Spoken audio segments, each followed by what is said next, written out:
Baik Bapak Ibu, telah hadir di hadapan kita Ibu Wailin Han yang akan memberikan materi ekosistem pendidikan yang menumbuh kembangkan well-being. Beliau adalah seorang konsultan bidang pembelajaran Kementerian Pendidikan dan Kebudayaan. Bapak Ibu, nanti beliau akan memberikan materi khususnya tentang akan dikupas habis ya Bu ya, tentang harmoni, mulai dari hasil berproses, andal berdaya lenting, relasi yang positif, makna dalam tujuan, orientasi sikap positif, nilai sesuatu, kekuatan, dan yang terakhir adalah bagaimana inisiatif yang melibatkan. Waktu yang tersedia untuk Ibu untuk pemberian materi sekitar 25 menit, Bu. Mohon maaf. Nanti ada pertanyaan 15 menit. Jadi setelah Ibu memberikan materi, langsung dibuka pertanyaan. Untuk mengefisienkan waktu, kepada yang terhormat Ibu Wailin, saya persilahkan. Terima kasih Ibu Ai. Terima kasih banyak kepada Pak Moko, Pak Widiat Moko, Ketua Ikatan Widya Iswara Indonesia yang telah berkenan mengundang saya dalam webinar ini. Selamat pagi Ibu Bapak, para pendidik, orang tua Widya Iswara dimanapun Anda berada. Semoga Ibu Bapak dalam suasana hati yang berbahagia, penuh syukur, dan selalu berkontribusi positif bagi sesamanya. Izinkan saya memperlihatkan slide materi saya.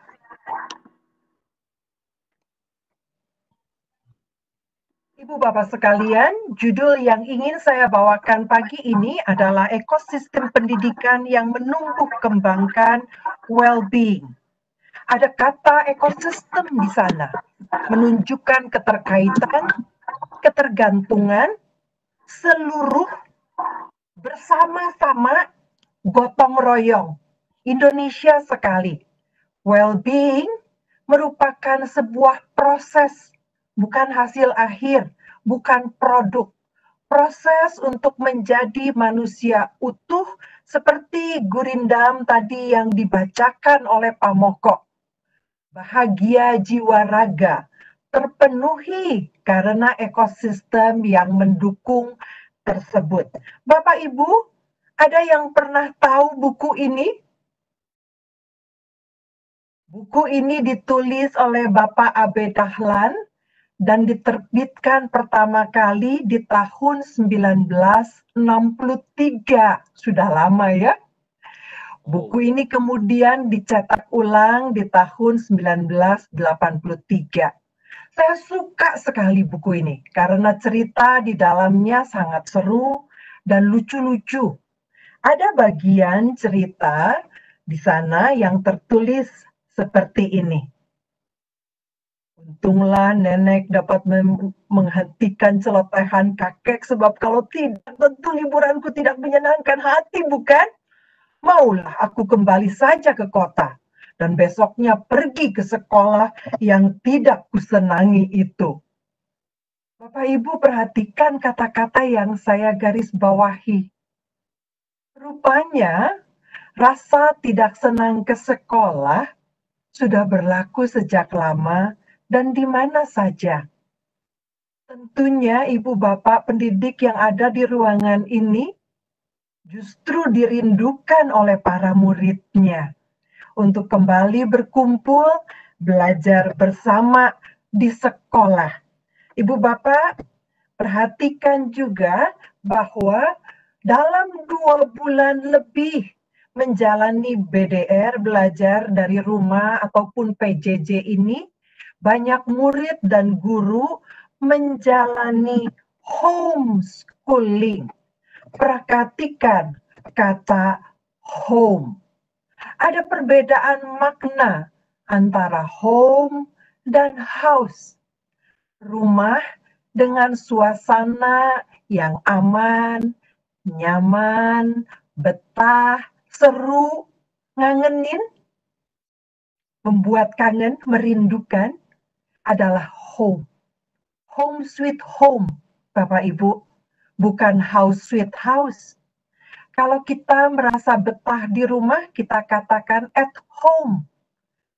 Kalau kita pulang, kita katakan going home, bukan going house. Suasana ekosistem yang seperti inilah yang patut terjadi dan kita ciptakan bersama, baik dalam BDR maupun tidak dalam suasana di sekolah juga. Izinkan saya mengutip, kalau misalnya sekarang, dari Ki Hajar Dewantara. Adapun maksudnya pendidikan, yaitu menuntun segala kekuatan kodrat yang ada pada anak-anak itu agar mereka sebagai manusia dan sebagai anggota masyarakat dapatlah mencapai keselamatan dan kebahagiaan yang setinggi-tingginya. Ibu Bapak yang saya hormati, perhatikan tulisan ini ditulis, saya beri warna merah di bawahnya, di tahun 1937. Pada waktu itu Indonesia belum merdeka. Selamat dan bahagia, well-being, sudah menjadi cita-cita yang jelas dari dahulu. Jadi, well-being dalam pendidikan bukanlah sesuatu yang baru. Untuk itu, Ibu Bapak sekalian,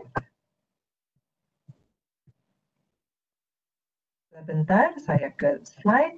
Oke. Untuk itu saya akan memaparkan well-being dengan menggunakan rujukan dari buku ini. The Prosper School Pathway for Students' Well-being Policy and Practices. Ada kata kunci di sana yang dijadikan akronim Prosper. Ibu Bapak bisa mencari buku ini di dunia maya. Kami, jadi sebelum bergabung sebagai konsultan di Kemdikbud, saya membantu di Jabar Masagi. Kami di Jabar Masagi mengadaptasinya, mengkontekstualisasikannya di dalam konteks budaya Indonesia menjadi harmoni, seperti yang dibacakan tadi oleh Ibu Ai. Mari kita masuk satu persatu ke dalam kalimatnya. Ibu Bapak, hasil yang berproses. Pendidikan bukanlah masalah angka di rapot, bukan masalah ranking atau gelar yang sepanjang mungkin. Pendidikan merupakan proses yang direfleksikan terus-menerus, di mana di dalamnya seseorang memaknai apa yang telah didapatkannya, mengidentifikasi goal, outcome. Sebuah MI di daerah Depok memberikan tugas untuk membuat tempe kepada murid-muridnya di masa PJJ ini. Penilaiannya, penilaian otentik. Anak-anak tentu tahu tempe. Jadi anak-anak tentu dapat membayangkan hasilnya seperti apa dan dia sendiri bisa atau akan jadi apa.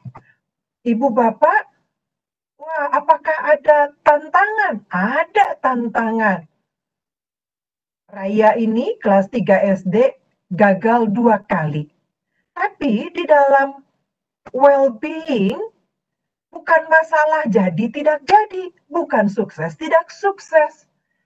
Tetapi anak-anak diajak untuk menuliskan refleksi keberhasilan, juga tantangan. Mencatat bukan sekedar kognitif, tapi proses di dalamnya, di dalam menjalankan tugas itu. Ekosistem pembelajaran yang menghargai proses, bukan sekedar hasil. Anak-anak yang tahu bagaimana menangani apa yang terjadi di dalam proses tersebut. Huruf yang kedua, andal, berdaya, lenting. Ibu Bapak sekalian, perhatikan foto-foto yang ada di sini. Anak-anak laki-laki semuanya. Apakah kita di dalam kehidupan kita ataupun anak-anak suka mendapatkan masalah? Pasti ada. Pasti, Ibu Bapak. Tetapi bukan masalahlah yang kemudian kita jadikan tujuan untuk dipecahkan. Bukan. Perhatikan di slide yang sebelumnya, outcome, objektifnya yang menjadi pegangan kita. Dan untuk itu, yang perlu ditumbuh kembangkan adalah sikap untuk berpengharapan dan optimisnya. Sehingga anak-anak ini di dalam proyek kebaikan mengumpulkan pahala, mereka menghadapi kekhawatiran dengan pemikiran-pemikiran yang logis. Anak-anak ini tidak kemudian baperan. Ih, anak laki-laki kok menyapu? Ih, kok anak laki-laki membersihkan rumah? Ih, anak laki-laki kok masak? Padahal memang itu proyek kebaikan mereka. Memasak untuk berbuka puasa bagi keluarganya. Membacakan cerita-cerita baik kepada teman-temannya, ataupun memang misalnya sesederhana memangkas rambut saudaranya. Jadi Ibu Bapak, di dalam BDR atau PJJ ini yang perlu kita tumbuh kembangkan adalah sikap berdaya lentingnya. Kita semua diajak untuk mengatur jarak dari pengaruh emosi yang negatif. Semuanya bisa menjadi bagian dari pembentukan diri yang utuh, berusaha terus, pantang menyerah. Huruf yang selanjutnya, relasi yang positif. Ibu Bapak, saya menggambarkannya dengan diagram seperti ini. Ada diagram relasi antara guru dan murid. Kalau misalnya konflik antara guru dan murid, maka tentunya menjauh min dan min. Konflik sebetulnya sesuatu yang wajar terjadi. Apa yang harus dilakukan kalau begitu? Dukungan dari guru. Dan dukungan dari guru itulah yang akan mengurangi kebergantungan siswa. Murid-murid kita tidak akan terus-menerus bertanya, gini betul nggak Bu? Gini betul nggak Pak? Tepat tidak? Boleh tidak? Bukan begitu. Justru yang terjadi adalah saling menghargai. Ibu Bapak sekalian, foto ini saya ambil dari sebuah sekolah kembang, di mana dua guru ngajak ngobrol murid-muridnya. Dan si murid merasa nyaman, relasi yang positif. Dia bercerita kepada ibu-ibu gurunya, ibu-ibu lihat, aku bisa loh mengangkat kaki seperti ini. Pelajaran olahraganya bisa aku lakukan. Guru yang mengasihi murid-muridnya dengan tulus dan hangat, memberikan perhatian, menghasilkan hubungan yang akrab dan tidak angin-anginan.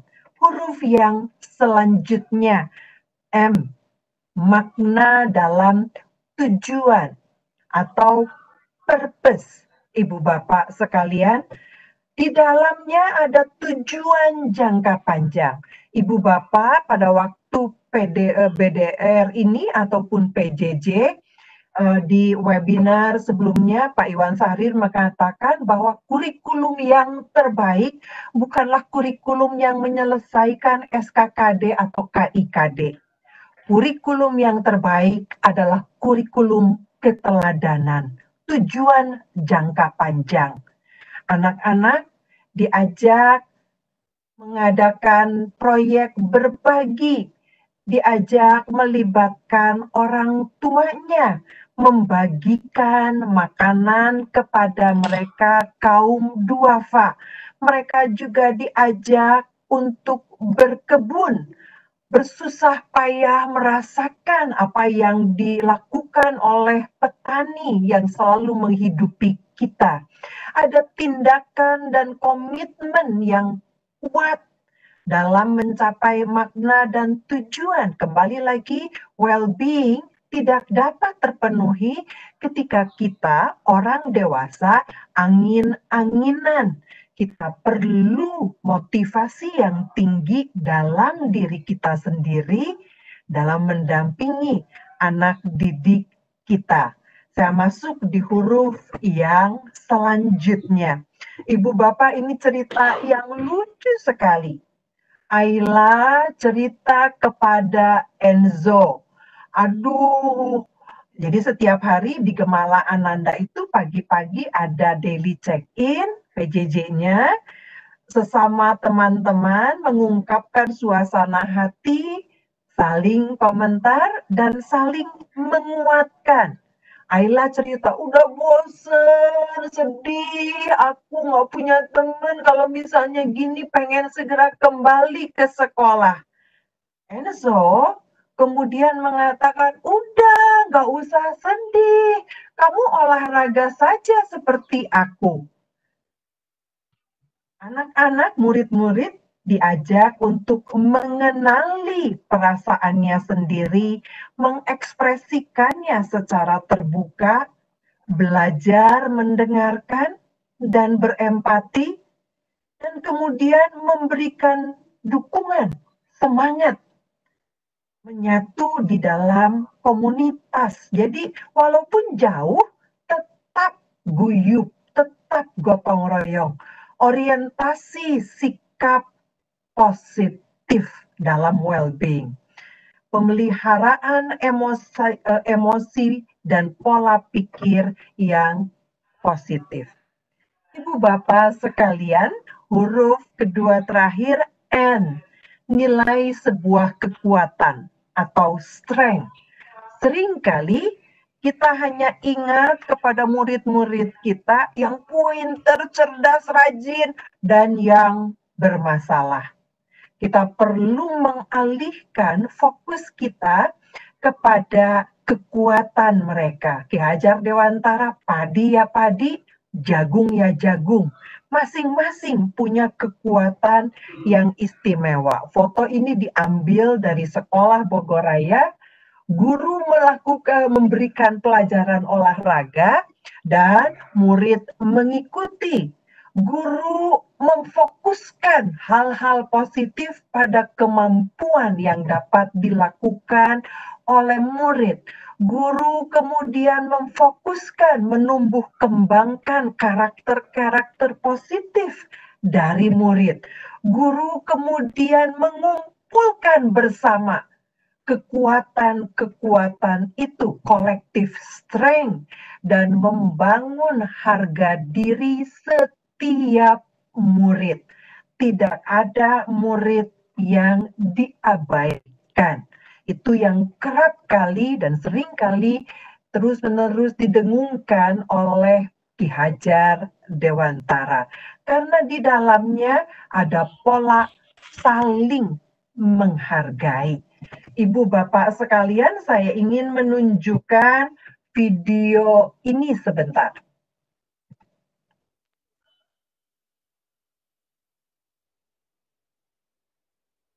Apakah suaranya terdengar?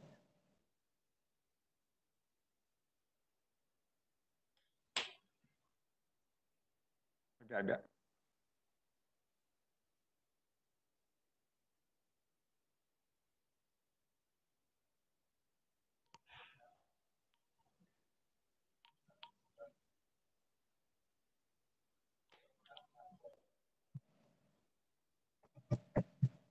Oke, Ibu Bapak, perhatikan bahwa saya harus keluar dahulu.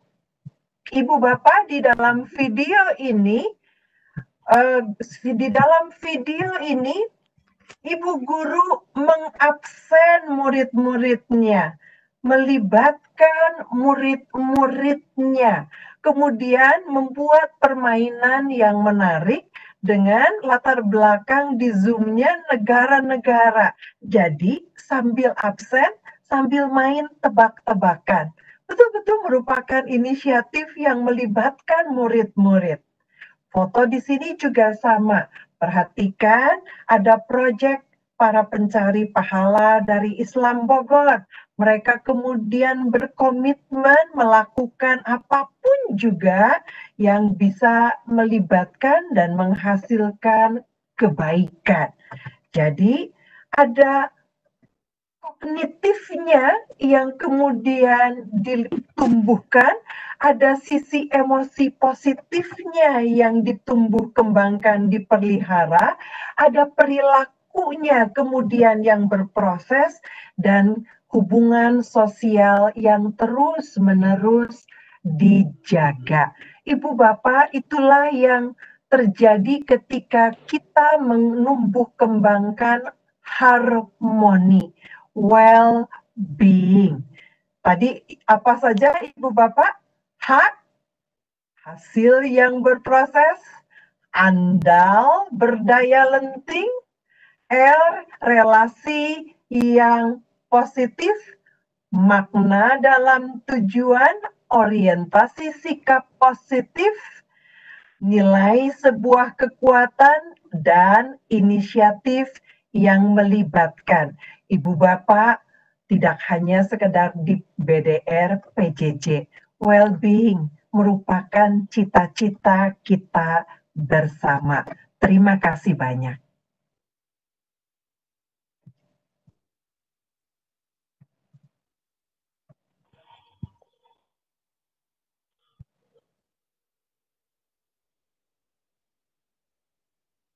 Saya kembalikan kepada host.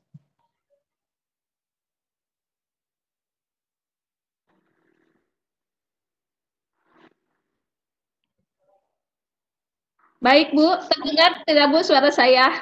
Terdengar.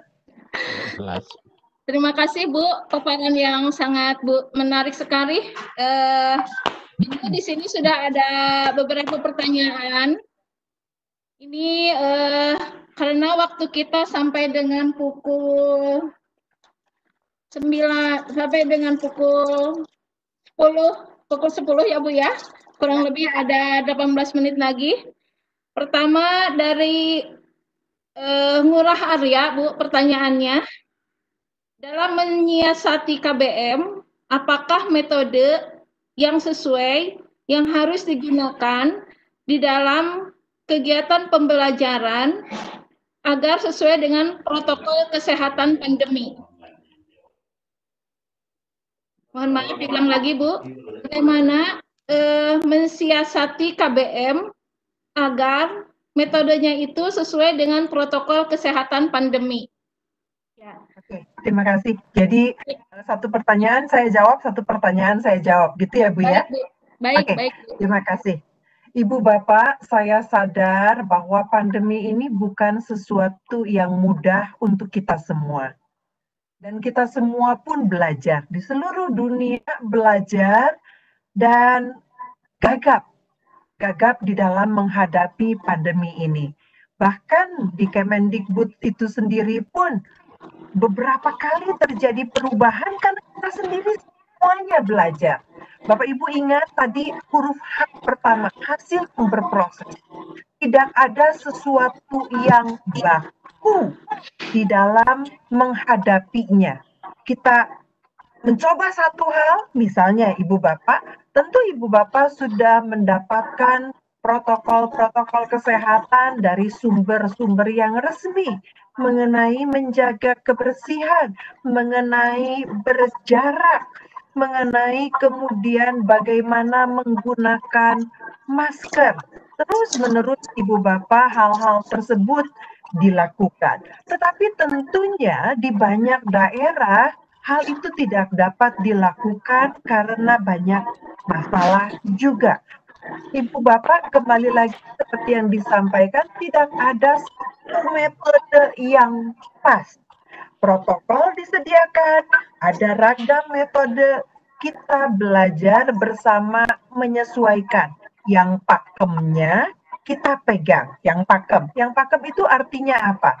Ketika misalnya kita harus mengajar di sekolah, secara fisik bertemu, tentu berjarak itulah yang dipegang, kebersihan itulah yang dipegang. Kalau misalnya berarti kita menggunakan eksperimen, saya sangat suka sekali menggunakan hands-on eksperimen, misalnya, tentu saya akan batasi bahwa apa yang saya gunakan tidak akan saya bagikan bersama dengan murid-murid terus dipegang rame-rame tentunya. Itu yang mungkin bisa dilakukan. Kita juga mungkin tidak akan membagikan buku dari satu buku ke murid-murid lainnya. Saya agak sulit untuk mengatakan bahwa ada satu saja metode. Kita berpegang pada protokol yang sudah diberikan dan kemudian kita jalankan, terus ibu bapak yang kembali lagi berbagi, ternyata metode ini bisa lebih baik loh, bisa lebih bersih loh, bisa terjaga dan KBM-nya tetap seru loh. Tadi contoh-contoh yang saya tampilkan itu betul-betul contoh-contoh KBM yang terjadi di sekolah-sekolah teman-teman saya. Mungkin begitu, Ibu Ai, silakan. Terima kasih Ibu. Kita lanjut nih Bu, ternyata pertanyaan ini sangat banyak sekali ya Bu ya. Mohon maaf nih Bu, agak cepat. Nomor kedua Bu, ada pertanyaan dari Ibu Nung Sumarni. Pertanyaannya, bagaimana well-being ini dapat diaplikasikan di dalam tugas pokok Widya Iswara, khususnya di dalam Dikjartih Bu. Nah, apa yang harus dilakukan oleh Widya Iswara supaya well-being ini menjadi kerangka atau ruh di dalam kegiatan Dikjartih. Demikian Bu, Assalamualaikum. Oke, terima kasih banyak Ibu Nung. Ibu Bapak, well-being bukanlah teori.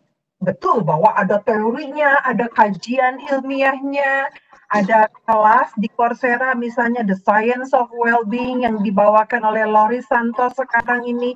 Tapi bukan itu. Well-being adalah menjadi diri sendiri.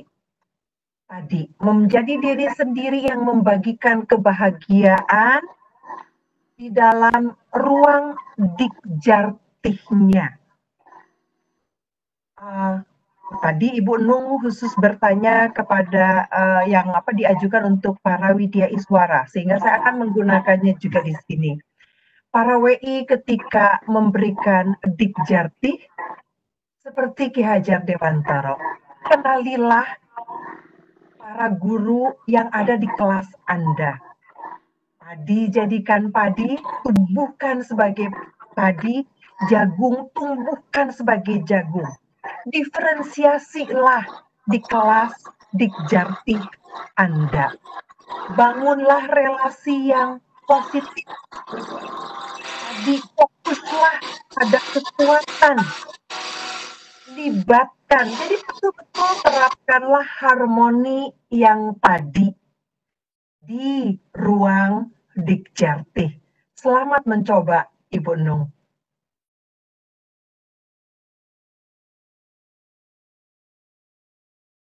Ibu Ai, tidak kedengaran suaranya?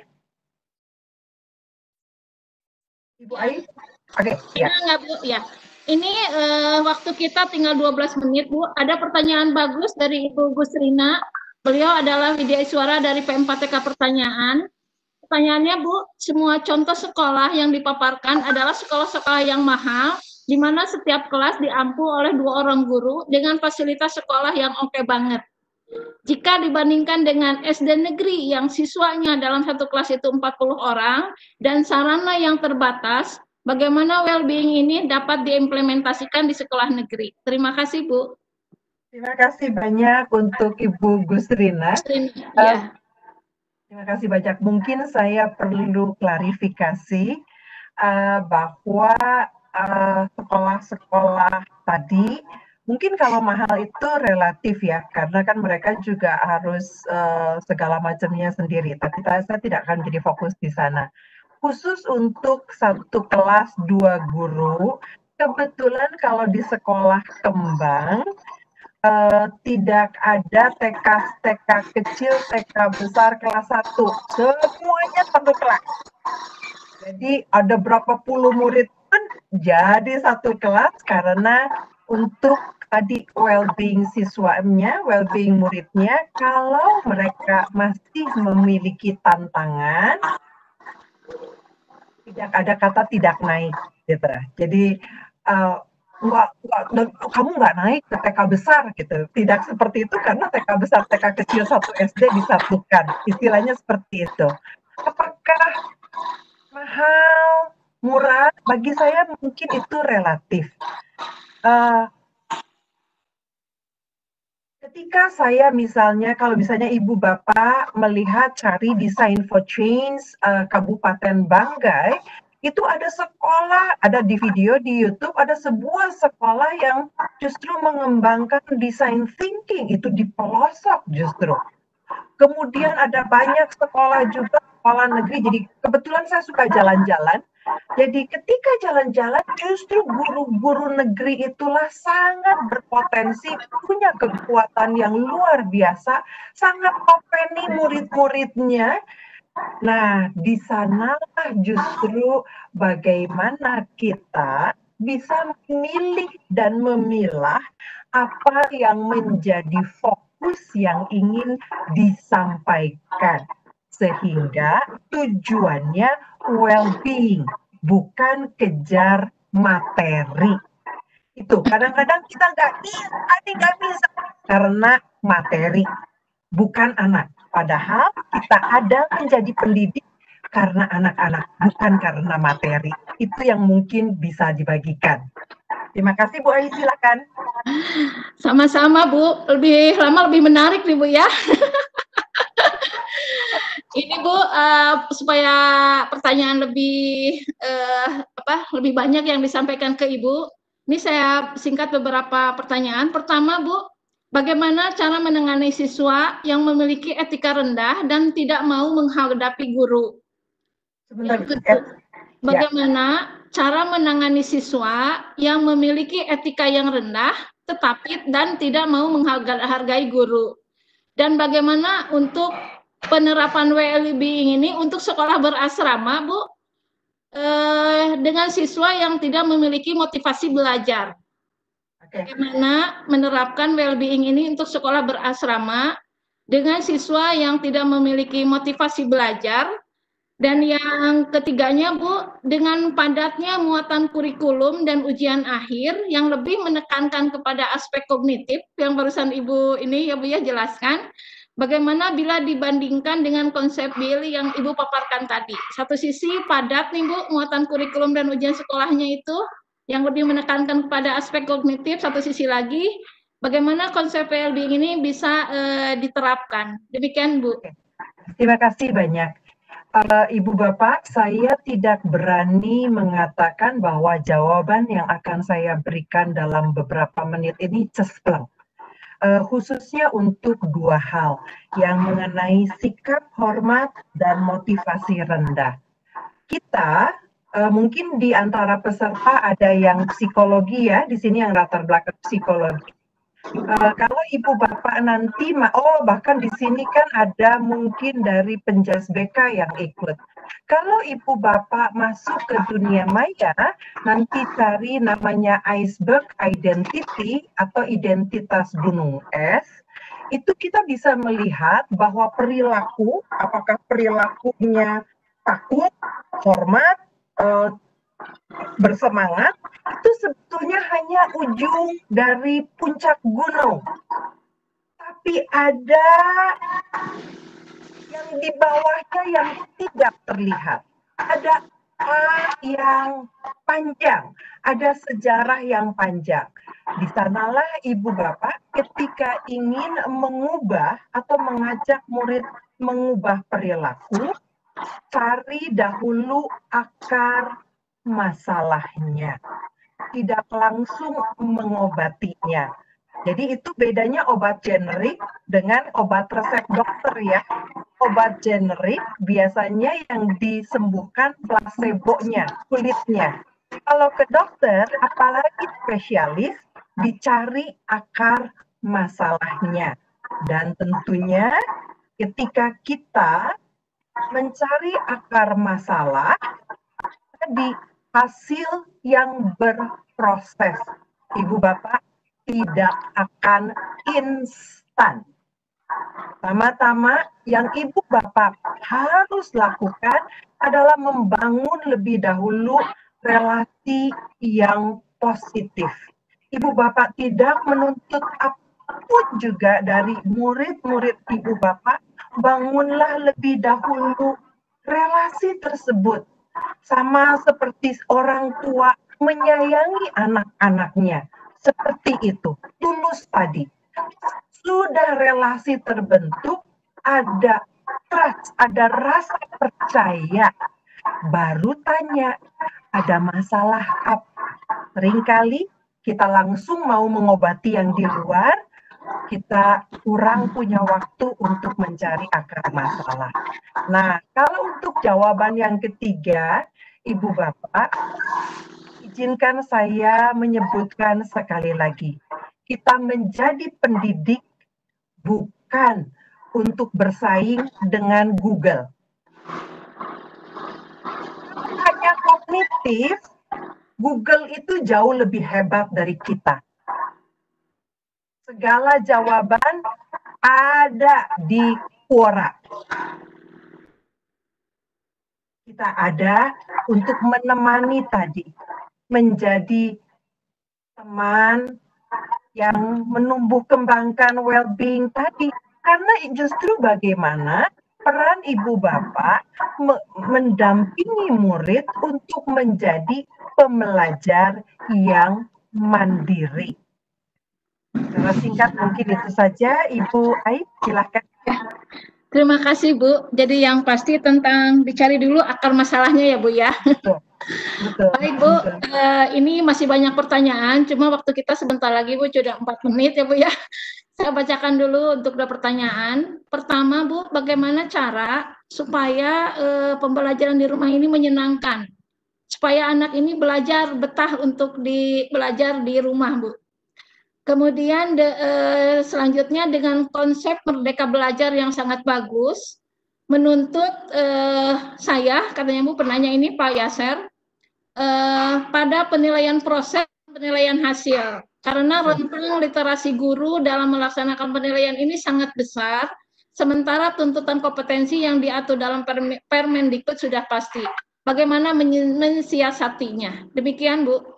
Oke, terima kasih banyak. Saya langsung ke yang Pak Yaser dulu ya. Pak Yaser, tadi jawabannya sama dengan yang pertanyaan sebelumnya ya Pak. Ya, jadi bukan berarti saya mengabaikan KIKD, bukan. Ibu Bapak kembali lagi ke marwah sebagai pendidik. Ibu Bapak tidak bersaing dengan Google, Ibu Bapak. Ibu Bapak menemani murid-murid justru menjadi pembelajar yang mandiri. Itu jawabannya. Kemudian mengenai tadi belajar di rumah. Ibu Bapak, ada dua perbedaan yang mungkin kalau dalam bahasa Inggris lebih jelas. Belajar itu ada studying, kognitif, ada learning. Ibu Bapak sebagai pendidik, orang tua pun pendidik, guru pendidik, widya iswara pendidik, yang kita mau dampingi kepada anak didik kita, kepada murid-murid kita adalah learning. Di dalam learning ada proses.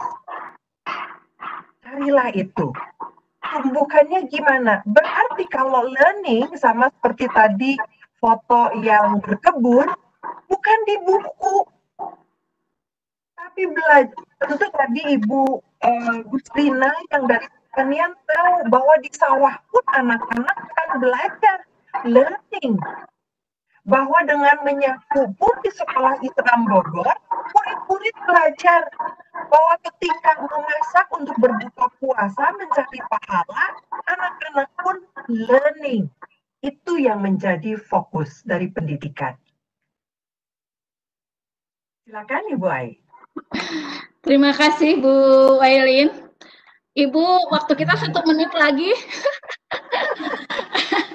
Saya mohon maaf pada Bapak Ibu Guru, Widya Iswara, Kepala Sekolah, Pengawas, peserta dari webinar Merdeka Belajar ini. Pertanyaan tidak semuanya tersampaikan kepada Ibu Wailin. Namun Bapak Ibu, pagi ini kita sudah mendapatkan pencerahan yang sangat luar biasa. Bu Wailin memberikannya dengan sangat inovatif, semangat ya Bu ya, inspiratif dan ringan ya. Tentang ekosistem pendidikan ini bisa disimpulkan terdapat aspek harmoni ya Bu ya yang sudah digunakan di dalam Jabar Masagi ya Bu ya. Betul. Yaitu tentang hasil berproses, andal budaya lenting, relasi yang sangat positif, makna dalam tujuan, orientasi dalam sikap positif, nilai adalah sesuatu kekuatan, dan inisiatif yang sangat melibatkan. Demikian Bapak Ibu, saya ucapkan terima kasih banyak kepada Ibu Wailin sebagai konsultan bidang pembelajaran di Kemdikbud. Terima kasih atas ilmunya yang sangat luar biasa. Mudah-mudahan nanti bisa bergabung kembali ya Bu ya dengan IWI Kemdikbud. Insya Allah, Ibu Ai. Terima kasih banyak Ibu. Maaf jika saya memfasilitasi sebagai moderator banyak kekurangan Ibu. Demikian dari saya. Terima kasih banyak. Assalamualaikum warahmatullahi wabarakatuh.